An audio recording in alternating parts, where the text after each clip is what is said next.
One of the things that is interesting to observe when it comes to impact is it's not just about your confidence to speak in the moment, but actually about your resilience to be able to get back up when you're down.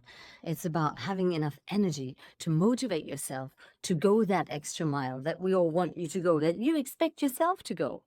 It's about having that spaciousness inside, that you have access to those parts of your brain that are responsible for your genius. So, how do you cultivate it, let alone keep that in a world that becomes faster and faster and has more and more pressure as it seems every day? How do you keep smiling when the world around you is burning? Oh, should you even? Are you allowed to thrive when other people are suffering? These are important questions to ask yourself on your journey of leadership impact and career success. So, standing up and standing out is not just about knowing where to look into the camera and what to say in what moment and when to breathe, although these are all really important parts of it.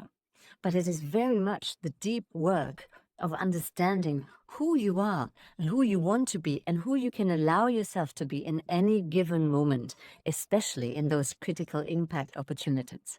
Now, you see, I'm recording this from the Evelyne at Children's Hospital. I've had a good amount of time to reflect on these things because life has definitely not been easy for us.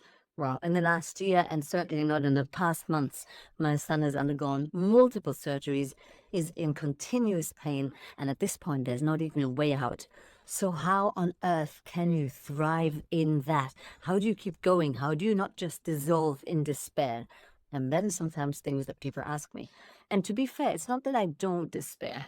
I cry, I despair. It sometimes just feels absolutely desolate.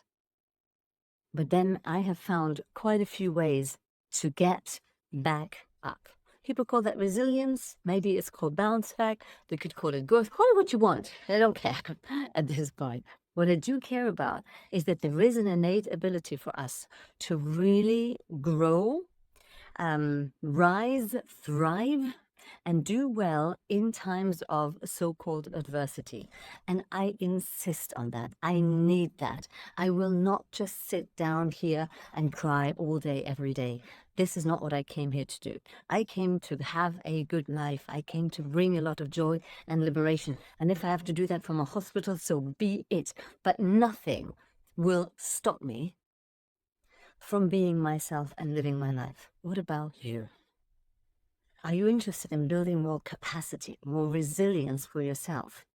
Then you don't have to do that alone.